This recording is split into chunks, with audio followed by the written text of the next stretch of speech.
વડોદરામાંથી કે જ્યાં નર્મદા કાંઠાના ગામોમાં એલર્ટ જાહેર કરાયું। શ્રીનોર અને કરજણના 23 ગામોને એલર્ટ પર છે। શ્રીનોરના 11 ગામ અને કરજણના 13 ગામોમાં એલર્ટ છે। શ્રીનોર અને કરજણનું વહીવટી તંત્ર પણ એલર્ટ પર છે। સરપંચ તલાટીઓને ગામ નહીં છોડવાની સૂચના અપાઈ છે। તો આપને જણાવી દઈએ કે શ્રીનોરના 11 ગામો અને કરજણના 13 ગામો એલર્ટ પર છે અને વહીવટી તંત્ર પણ એલર્ટ છે। સાથે સરપંચ અને તલાટીઓને ગામ નહીં છોડવાની પણ સૂચના આપી દેવામાં આવી છે। તો નર્મદા કાંઠાના ગામોમાં આ એલર્ટ જાહેર કરવામાં આવ્યું છે કે જેમાં શ્રીનોર અને કરજણના પણ કેટલાક ગામો છે કે જે એલર્ટ પર છે।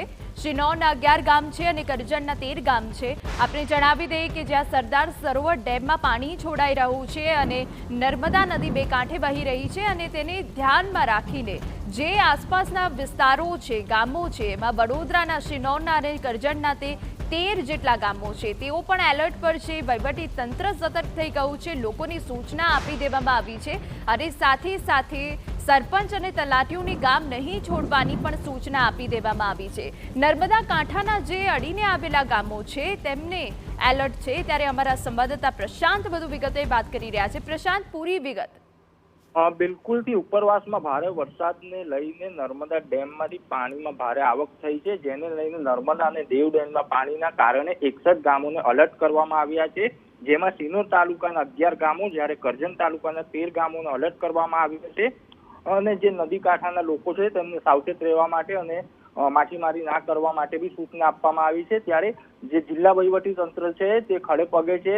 જિલ્લા વહીવટી તંત્રના અધિકારીઓ જે છે ગત રોજ જે ગામો અલર્ટ ઉપર છે, જે ગામો નીચાણ વિસ્તારમાં છે તેમને મુલાકાત કરવામાં આવી હતી અને જે તલાટી છે, મામલતદાર છે, સરપંચ છે તે લોકોને ગામ ના છોડવા માટેની પણ સૂચના આપવામાં આવી હતી। તો બીજી તરફ ગત વર્ષે જે નર્મદા નદીમાં પાણી છોડવામાં આવ્યું હતું અને શ્રીનોરના વ્યાસ બેટ ઉપર પાણી ભરાઈ જતા જે વ્યાસ બેટમાં મંદિર આવેલું છે તેમાં એક પૂજારી પરિવાર ફસાયો હતો અને તેમનું 3 દિવસ બાદ રેસ્ક્યુ કરવામાં સફળતા મળી હતી। આર્મી જવાનો દ્વારા રેસ્ક્યુ કરવામાં આવ્યું હતું। તો તેમાંથી બોધપાઠ લઈને આ વર્ષે નર્મદા નદીમાં પાણી છોડવામાં આવ્યું છે, જેના પગલે વ્યાસ બેટ ઉપરથી જે પૂજારી છે જે ગત વર્ષે મંદિરમાં ફસાઈ ગયા હતા તે પરિવારને સહી સલામત ખસેડી લેવામાં આવ્યો છે।